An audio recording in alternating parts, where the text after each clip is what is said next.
Hello and welcome to Formulations. My name is Kevin Fernando and I'm a marketing associate here at ThoughtForm. ThoughtForm is a communication design firm looking to bring beautiful clarity to complex ideas.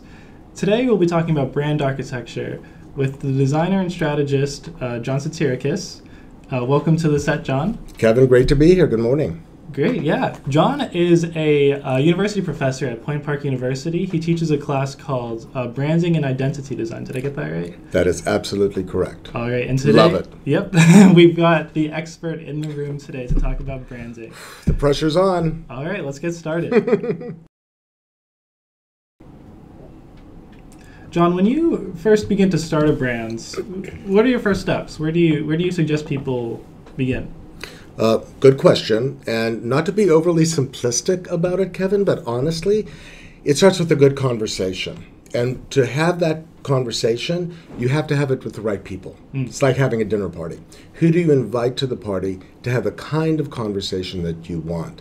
Now, at ThoughtForm, we do that in the form of a branding kickoff session, often called a vision catching session. And for brand projects, who are those key stakeholders that form that eclectic group of people who have that 360-degree view of the brand, from the CEO to the marketing directors to the product people, even HR and IT, because brands are not just this external voice, it's a cultural impact as well. So having the right people there to talk about it, it's like lifting the hood up on a car so we can understand the mechanism, the structure, the culture, the products. All of those things that create the infrastructure of that company. That is the foundation of brand building. That's interesting. Yeah. And the good thing is that informs brand architecture. Yeah. You mentioned bringing people like HR and IT, who people usually think are kind of peripheral to the whole brand process. What kind of role would you give to those peripheral people? But at this early point in the brand process, they're not peripheral. They're part of that culture. They impact that culture. If that brand is going to be successful, it has to be successful with audiences externally, but everybody in the corporation has to own that brand and evangelize that brand. That makes IT, HR, everybody as important at that point in the process. Interesting. Yeah, and it informs brand architecture. That enables us to start to maybe go to the marker board and start to build what we are hearing that skeleton or that structure is, whether it's products or services or those things that become part of that culture and that company. How do we start to map them out? Having that brand architecture is a great start. But there's a couple of other things if you want me to tell you about those. Yeah, tell me about them. All right. To me, part two of that great conversation, that kickoff meeting, is words, language and words, and how you start to attach those to that structure. Now, language that supports brands is called nomenclature. That's a fancy word for words and language. I have to tell you a story about that, because when we were working with the Carnegie Museum of Natural History, this is a good example. Kevin, what is natural history? What does that mean to you? That's a good question. If you asked me this question when we were talking about branding yesterday, and I couldn't give you a really good answer. So. That's okay, because a lot of people had trouble with that. But we could come up with 2 or 3 ideas in our own minds of what natural history was. But when we posed that question at our brainstorm session, at this kickoff discussion, the people from natural history exploded that idea into 40 or 50 words. So all of a sudden, our understanding of that organization, what they do, what natural history is about, just blossomed. And all of those words are our toolkit for building the language, the nomenclature around that brand. Now we had a much more sophisticated notion of what they're all about, what natural history is all about. So that's language. Very, very important. And what's next? Third.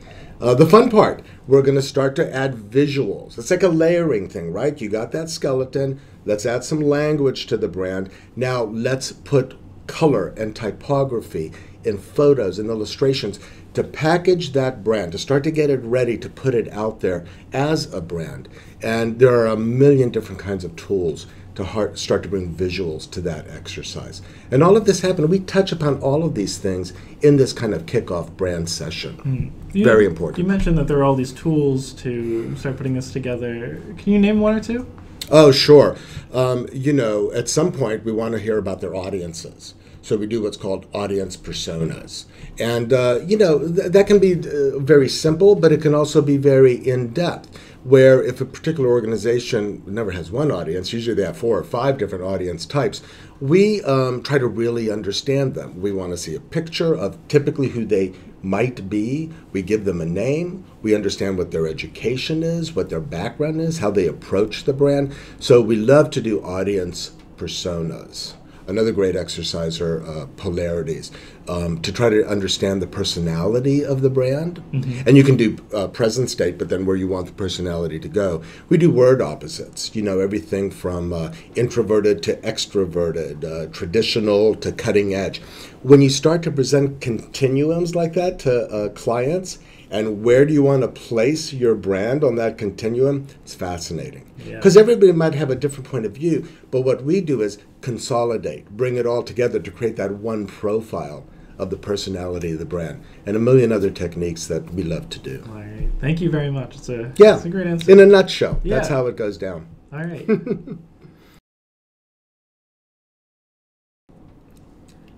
All right, John, question 2. We talked a little bit about starting a brand from a blank canvas. How would that change if you maybe had a brand, but it needed some restructuring? Yeah, totally different scenarios, and I love them both. The brand new company, the startup company, it's sort of like you do have a blank canvas, and that's exciting as a designer and a communicator, but you can't be too open-ended about it either. When customers come to us and they have a brand new company, we try to bring definition to where the brand should go. We try to build the criteria. And even if it's a new company, people come with some criteria. They know where their brand needs to go.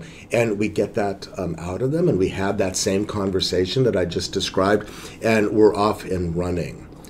The thing about an existing brand or an existing company, equally exciting. One of the things we would first suggest before we kind of go down this journey together, survey your customers, survey your audience. If you've been in business 1 year, 5 years, 10 years, you think you know what customers are perceiving of your brand, but we have found that if we do a survey and we ask them questions about just simple things like brand recognition, what is our logo? And we have A, B, C, and D. There are people who are going to pick the wrong logo. Sure, they don't know the logo. What's our color palette? What's our messaging? What are the benefits that we provide? For companies who have already existed and have had their brand out there, it is priceless to kind of get into that, tap into your audience. When you learn from that, then you have a decision to make. Okay, we learned a lot. Now, are you going to just create some sort of evolution of your brand and respond to what you heard? Or are you still up for a big change out, a big revolution, so to speak, of your brand, but it's tempered by what you learned from that survey? Either way, you start at the beginning, you start at the middle. It's the journey that's the most exciting part of branding, and the product at the end. Yeah. And for my last question, I hear you talk about this 25-75 rule when it comes to branding and speaking to brands. Can you tell our audience a little bit about that? The 25-75 rule.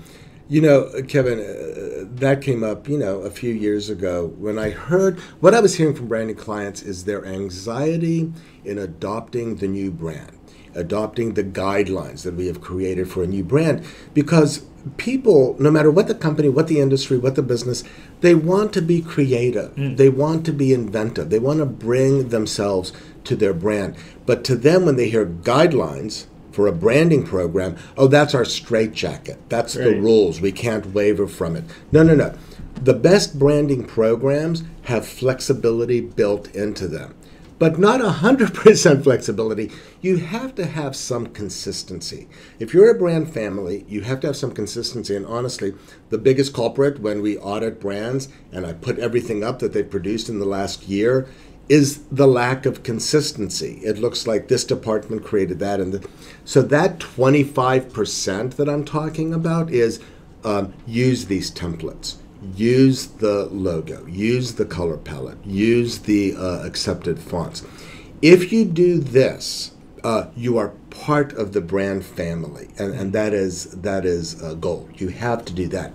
But wait, Here's this whole other 75% that you, as a product owner or a marketing manager or whatever you do at your company, can be your invention, your creativity, your story that you want to tell.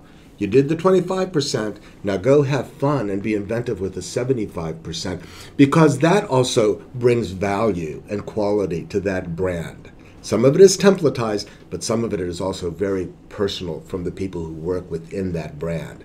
It's a great balance. Maybe I'll make it 20/80. I'm sticking with 25/75 for the moment. So let me get this straight. So 25% of the time. So if you're writing a brand guideline, yeah, you should really only write it to cover 25% of the content that's being produced. The other 75% will be coming from people's personalities, creative decisions. That's sort of kind of right. I mean, the 25% is documented in the brand guidelines. Now, even the 75%, there's still stuff that we can convey in a brand guidelines that are thought starters or sets them on the right path. So a lot of the invention comes from, I want to tell my own story and pick my own photo. Well, we might have some guidelines about the kinds of photos that we suggest for your brand, that it's this type and not that type, but then have at it.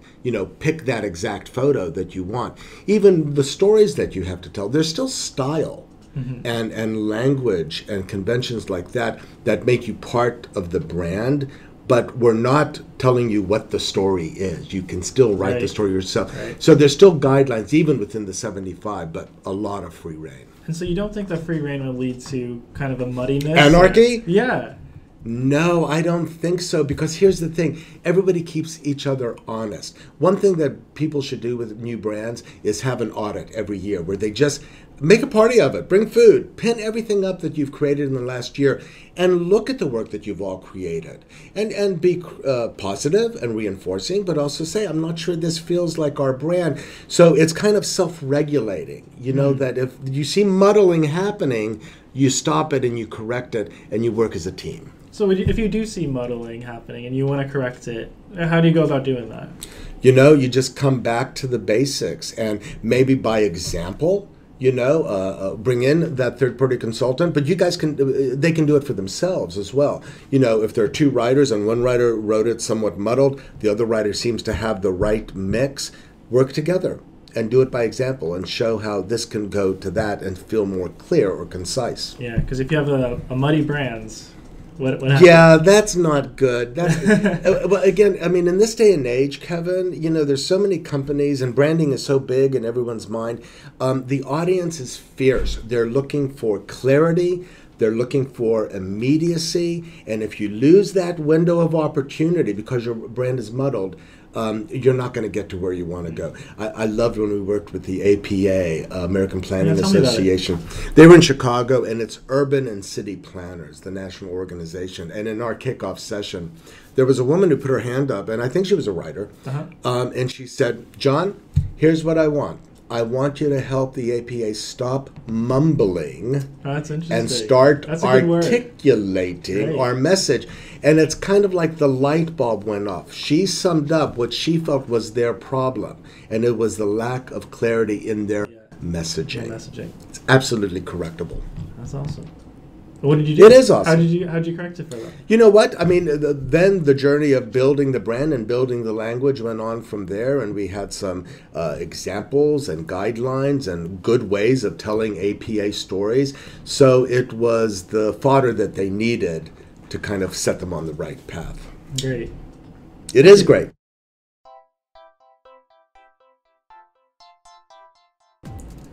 Okay, thank you for joining us, and thank you, John, for sharing all of your insights about branding with us today. When can we do it again, Kevin? Let's do it tomorrow. I'll be here. All right, and we'll see you next month.